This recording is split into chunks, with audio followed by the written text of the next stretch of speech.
The Retro Arcade Collection proves you don't own NFTs. Toward the beginning of May 2022, Metagravity delivered the Retro Arcade Collection, and this was essential for two reasons. The first was the clever idea of playable programming being stamped as a NFT, an innovation exhibited with an assortment of abandonware games and demos. The subsequent explanation is much less complimenting. A considerable lot of the titles that Metagravity stamped as NFTs actually have proprietors that hold the copyright to them. In depictions of the assortment, Metagravity guaranteed the games and demos in the NFTs were abandonware being protected by their assortment and would be accessible as playable programming for quite some time.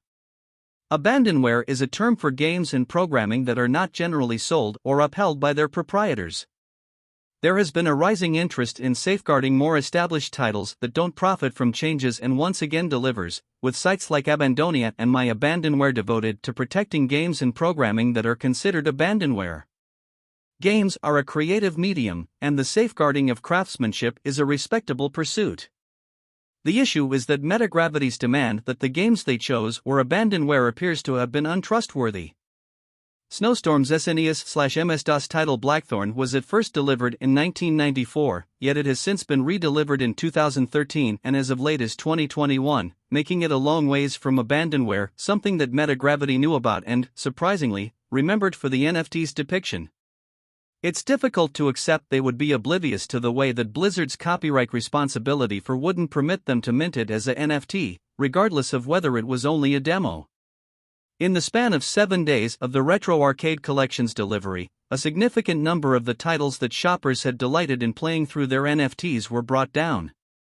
Purchasers who bought from the assortment actually had their NFTs, yet not the first item they had been guaranteed, as the demos and games are as of now not playable. Indeed, even titles that are freeware, programming that has been made promptly accessible by the proprietors free of charge, must be brought down. Since programming is free, doesn't make it lawful to pivot and sell it as an item. One of the assortment's incorporations was Remedy Entertainment's Death Rally. It was made freeware in 2021, however they actually hold the copyright to that item. It appears to be that Metagravity's methodology was to request pardoning instead of authorization. Rather than connecting with ensure they reserved the privilege to mint these games as NFTs, they set up a structure on their site that organizations could finish up to demand that Metagravity bring down any games in the assortment. This approach is seemingly justifiable, as many games that really qualify as abandonware might not have a reasonable proprietor. Dead organizations, consolidations, purchase-outs, and lapsed agreements can leave a few titles in a shapeless, dubious space where it's close to difficult to sort out who, if anybody, really claims them. Where this contention misses the mark, in any case, is the sketchy item being offered to shoppers and the choice of games introduced. For instance, Blackthorn and Death Rally have just at any point been the property of Blizzard and Remedy, separately. Indeed, even with games and programming that are considered abandonware, they aren't naturally legitimate to download or share on the web.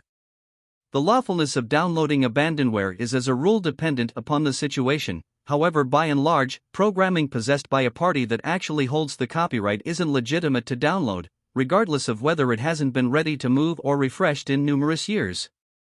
With the conveyance of abandonware previously being precarious ground, selling it for a benefit is requesting inconvenience.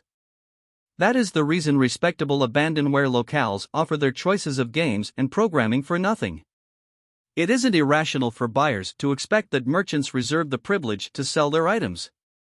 While imitations and deceiving stock are the same old thing, it's an especially disturbing pattern in web-based spaces, and with NFTs, destinations like Redbubble and Amazon are loaded up with unlicensed product and taken craftsmanship, yet toward the day's end, shoppers can essentially depend on possessing an actual item. This contention with Metagravity's Retro Arcade Collection demonstrates that the responsibility for printed as a NFT isn't quite as concrete as dealers might believe that shoppers should accept.